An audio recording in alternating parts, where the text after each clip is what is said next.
So it's been a week, and I haven't really written anything for this week because it was a really crazy one. So I'm just gonna do what every other YouTuber does when they run out of ideas or they're too lazy to really get their shit together, and we're gonna do a Q&A. And I'm definitely not like every other YouTuber who cherry picks their questions to make them more likable people. I mean, complete transparency, I did pick the questions from social media, but that's because there were so many really, really good questions. So I will be as honest as I can be today, talking about porn, sex, kink, and to have a little bit of tea while we're at it.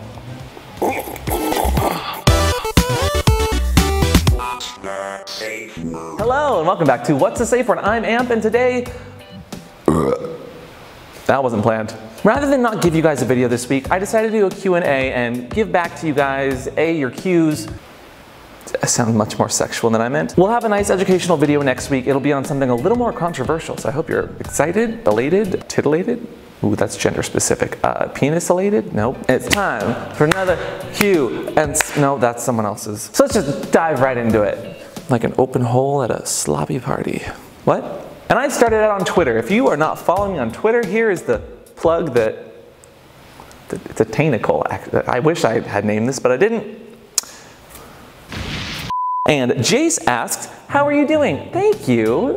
Well, I'm doing, well, the week's been a little difficult, but I'm doing wonderful. What a wonderful way to start out the questions. And Drew asks, how do you properly size and fit a cock ring if you are buying one online and immediately demonetized? Step 1, tape measure. Step 2, have a dick. Well, pretend this is a dick. Step 3, wrap tape measure around said dick and make sure you can fit 2 fingers underneath that tape measure. Take your circumference, divide by pi, and you should get the diameter, and that is how you buy a cock ring online. Math. Pup Staying asks, how do you feel about unrealistic body standards in the gay community? They're awful. I hate them. Gross. Bork Bark Bork. Bork Bark Bark asks, when did you know you were kinky? Like many people, I think there was just that moment when you were a kid and you were kind of playing around. Like for me, it was playing cops and robbers with other kids in the neighborhood, and someone got captured and tied up. Not very well. But there was something that was kind of arousing to me. Finding kink, then finding porn, putting 2 and 2 together, and math. Tom asks, you're into sports gear, but do you watch sports, and which teams do you root for? I love sports. Soccer ball, basket, hoops. Don't tell the straight people, they'll beat me up. Yay, suppressed memories. Kinky Bear Boy asks, how has your relationship dynamics evolved with Christopher, and what different relationships have you two held with each other? Well, our relationship has evolved like a Growlithe into an Arcanine. Hot, heavy, and sometimes there's this little burning feeling, but... Ayo asks, what's the kinkiest shit you've ever done? I am not into scat play, Ayo, but I am not kink shaming, and I appreciate you asking the question. Thank you. How are you doing today? You doing, what's up? Kevin on Twitter asks, I'm gonna get so blocked.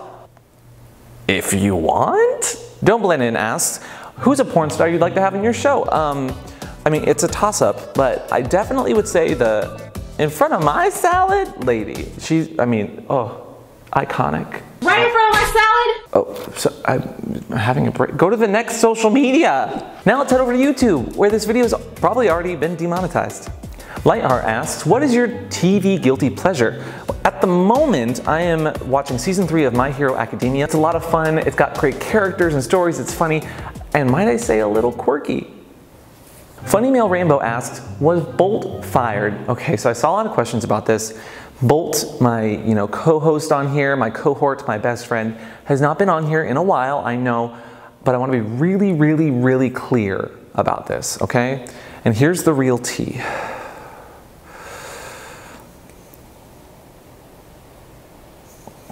It's Jasmine, and I've just been waiting all day for a good cup of tea. No, Bolt's fine. He's doing his own thing. He's got life. This is a lot of work doing YouTube videos. He's fine. If you want to follow Bolt on anything that he's doing, there's always links down below to him. Go check him out. Go talk to him. He'll tweet at you. He'll slide into your DMs. Whatever the kids say. Trekkie asks, is kink always a sexual thing, or are there people who do BDSM without anything sexual involved? Kink for me has always been sexual but also therapeutic, and I know a lot of people, ace people included, lots of different sexualities included, that don't do kink for the sexual nature behind it. Some people do puppy play for therapy. Some people love getting their back whipped and marked and flogged to shit because it's a nice therapeutic like massage and back rub. Kink can be whatever you make it. Also, some people just like dressing up in leather. How do you feel about trans guys in the BDSM community? Okay, this is gonna be a heavy one, I can tell. I think that trans guys are just as welcome in our spaces as hetero straight men, as gay cis men, and I don't think it's healthy to hold guys to standards to look like that of Tom of Finland. Like Tom of Finland is big, muscular, like masculine, like unrealistic to begin with standards of how guys should look. And you're telling some of these trans guys that they can't be involved in these spaces or they can't go to these sex parties.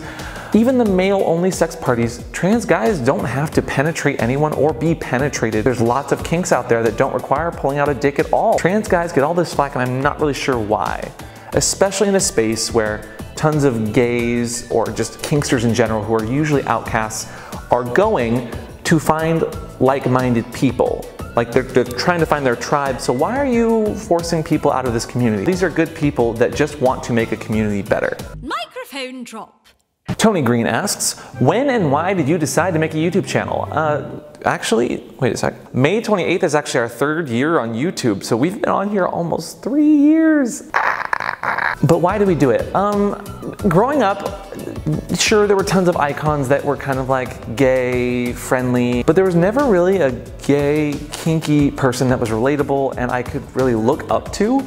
I'm not saying that I'm a good role model whatsoever, but I wanted to see more representation for gay, kinky people. Myself and Bolt included both wanted to do this to have fun and to talk about kinks in a destigmatizing way and just make people a little less serious about the topic. This should be fun. Sex should be about having fun and having pleasure and having a good time. And that's why we started this ridiculous thing. Flower Boy asks, how much wood would a woodchuck chuck if a woodchuck could chuck wood? 42. Next up, Tumblr. It's a plug. Plug, follow me on Tumblr. Where Brittany Simon asks, hi Brittany, by the way, Brittany and I sat down and talked about dom-sub relationships. There'll be a thing in the eye, not my eye, but like the icon up here. Brittany asks, what is the meaning of life for you? What keeps you going and enjoying it? 42. Dildos. 42 dildos is the meaning of life. I try to get at least 42 dildos in my repertoire every year. KS Guy asks, what's your most embarrassing sex experience? One of the most embarrassing, and the first thing that comes to mind, sex experiences was actually one of the very first porns I ever did.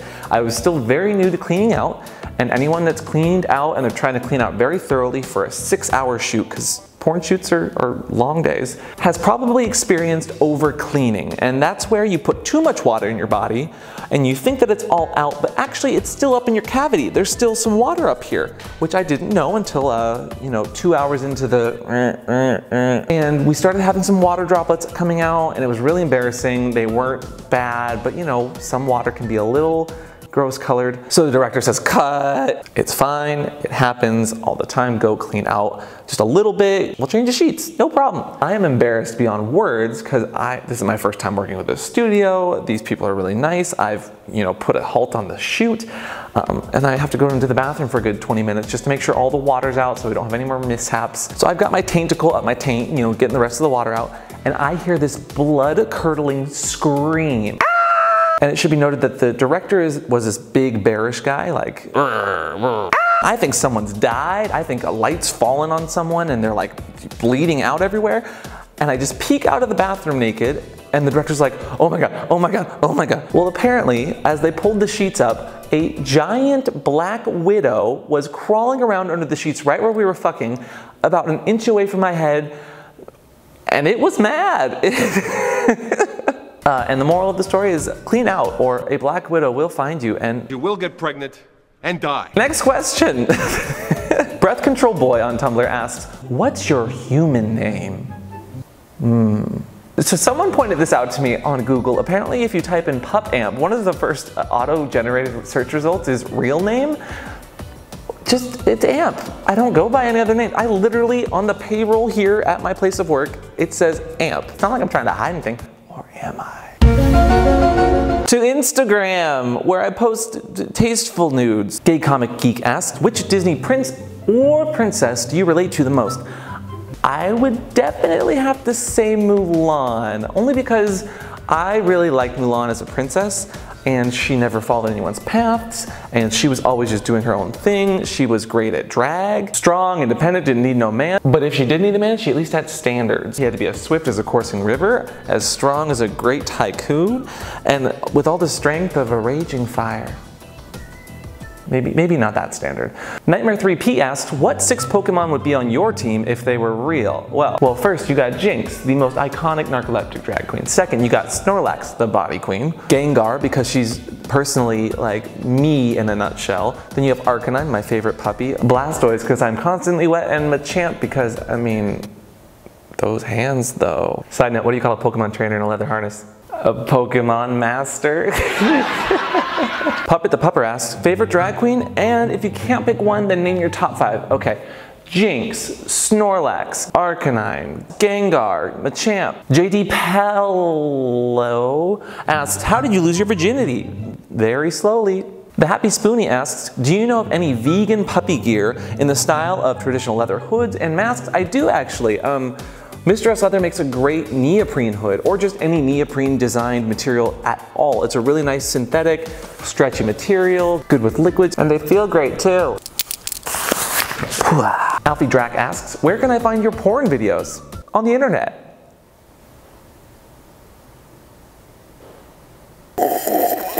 Douglas Sack 10 asks, trains, for or against? I feel like this question is derailing the conversation. We're getting a little off tracks here with this Q&A. To Patreon! These questions are from Patreon, and I made sure to get these in here because these are people who donate money so that we can keep these lights on, quite literally. So thank you. If you're a patron, I appreciate you. Jerry asks, how often do you wear cock rings? Honestly, I wear them about 1 to 2 times a week, maybe for the entire day. I like the nice stretchy silicone ones. They're just comfortable. They kind of have a nice feeling down there, and they remind you, hey, there's something on your dick. And sometimes they can give you a nice work boner, also known as occupational hazards. Timothy asks, I want to be a submissive, but I'm having a hard time finding a dom who I can connect with. How can I deal with the dom desert that I live in?